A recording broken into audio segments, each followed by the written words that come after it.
the way every day goes. Oke, kali ini saya mewakili anggota kelompok 7 akan menjelaskan tentang proyek 3, di mana di proyek 3 ini membahas paparan risiko, kurva dosis respon, dan nilai ambang, di mana topiknya adalah paparan gas berbahaya di kerja mengikuti model CT sama dengan 20 ditambah 60E pangkat minus 0,5T ppm dengan dosis total selama 8 jam, yaitu D integral 80 CT dt dengan risiko keselamatan mengikuti kurva RT sama dengan 1 min E pangkat min 0,01 CT dikurang 20 pangkat 2.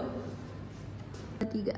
Oke, di soal pertama ini dipertanyakan menghitung dosis total D dan bandingkan dengan nilai ambang batas. Misal nilai ambang batas sama dengan 260 ppm per jam. Diketahui fungsi konsentrasi itu sama dengan C T sama dengan 20 ditambah 60 E pangkat min 0,5 T. Dan batas waktu integralnya adalah T sama dengan 8 jam dengan X1 sama dengan 0 dan X2 sama dengan 8. Lalu rumus dosis diketahui bahwa D integral 80 CT dt dengan NAB misal 250 ppm per jam. Dijawab D sama dengan integral 80 buka kurung 20 ditambah 60 E pangkat min 0,5 T dikali dt dengan integrasi integral 20 dt sama dengan 20 T. Lalu integrasi integral 60 E pangkat min 0,5 T sama dengan dt, di mana dt ini sama dengan 60 dibagi min 0,5 dikali E pangkat min 0,5 T. Hasilnya adalah min 120 E pangkat min 0,5 T. Lalu D sama dengan 20 T dikurang 120 E pangkat min 0,5 T tutup kurung 80. Kemudian diturunkan, di mana 160 ini didapatkan dari 20 dikali 8 dan 120 E min 4 ini didapatkan dari 120 yang diturunkan dari min 0,5 dikali 8, jadinya min pangkat min 4. Lalu dikurangkan dengan 0, kemudian dikurang lagi dengan 120 E pangkat 0, di mana 0 pangkat 0 ini diperoleh dari min 0,5 T dikali 0. Lalu D sama dengan 280, di mana 280 ini didapatkan dari 160 dijumlahkan dengan 120. Kemudian dikurang min 120 E pangkat min 4 diperoleh dari hasil ini. Lalu hasil akhirnya diperoleh yaitu D sama dengan 277,804 ppm per jam. Kemudian selanjutnya dipertanyakan dengan bandingkan dengan nilai ambang batas, di mana NAB diketahui sama dengan 250 ppm per jam. Didapatkan nilai dosis total sama dengan 277,840 ppm per jam. Nilai ini melebihi nilai ambang batas, yaitu 250 ppm per jam. Hal ini menunjukkan bahwa bekerja selama 8 jam dalam kondisi ini tidak aman dan memerlukan tindakan pengendalian. Baik, nomor 2 yaitu tentukan kapan konsentrasi gas turun di bawah 40 ppm. Yang pertama itu kita masukkan fungsinya, habis itu kita tambahin 40 ppm di ruas kanan. Nah, habis itu kedua ruas itu kita kurangin sama 20. Setelah itu didapatkan yang ini, habis itu kita bagi kedua ruas dengan angka 60 sehingga didapatkan nilai 1/3. Lanjut ke len kedua ruas itu ditambahin dengan len untuk menghilangkan eksponen. Habis len sama E nya hilang jadinya min 0,5 T dengan len 1 dikurang len 3. Nah, habis itu karena len 1 itu sama dengan 0 jadinya sisanya minus len 3. Nah, nilai dari len 3 itu adalah 1.0986. Habis itu kita dua ruas kita bagi dengan minus 0,5 T. Nah, jadinya seperti ini. Habis itu kita dapat nilainya 2.1972. Nah, selanjutnya itu menentukan RT menggunakan turunan dan interpretasi SNT.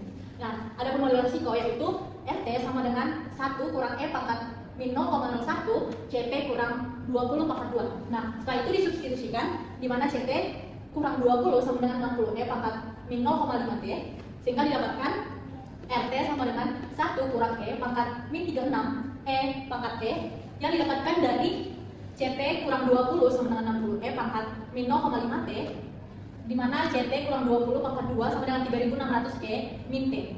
Maka RT sama dengan 1 kurang E pangkat min 0,01 dikali 3600 E pangkat min T, sehingga didapatkan RT yaitu 1 kurang E pangkat min 36 E min T. Nah, selanjutnya itu menurunkan terhadap waktu. Nah, di sini R aksen T sama dengan min E pangkat min 36 E pangkat min T dikali 36 E pangkat min T sama dengan 36 E pangkat min T dikali E pangkat min 36 E pangkat min T. Nah, R aksen T sama dengan min 36 E pangkat min T min 36 E min T. Jadi R aksennya itu yang ini. Nah, selanjutnya yaitu interpretasi hasilnya. Nah, di sini R aksen T kurang dari 0 untuk semua T lebih dari 0. Artinya resiko selalu menurun seiringnya waktu. Nah, selanjutnya itu besarnya R aksen T bergantung pada T, di mana awalnya sangat kecil karena T pangkat min 36 sangat kecil. Kemudian meningkat, lalu mengecil lagi. Ini menunjukkan bahwa penurunan risiko paling signifikan pada periode menengah. Oke, selanjutnya nomor 4 yaitu menghitung persentase penurunan dosis jika ventilasinya ditingkatkan. Diketahui CT sama dengan 20 tambah 20 pangkat 0,8 T. Yang pertama kita menghitung dosis barunya, yaitu DN sama dengan integral 80 CNT DT sama dengan 160 ditambah 100 dalam kurung 1 dikurangi E pangkat min 48 sama dengan 160 ditambah 99177. Hasilnya jadi 259,177 ppm per jam.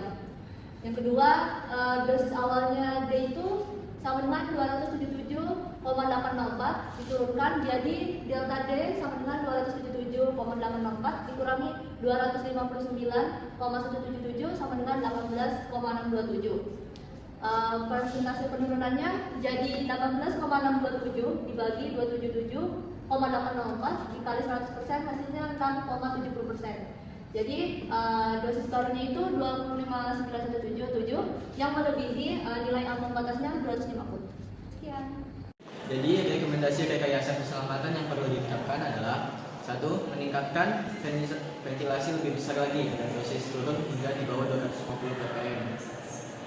Kedua, membatasi waktu paparan, misalnya menerapkan rotasi pekerja agar tidak terpapar lebih dari 2 jam terus-menerus. Ketiga, memasang detektor gas untuk memantau konsentrasi real time dan mengaktifkan alarm bila melewati 40 ppm.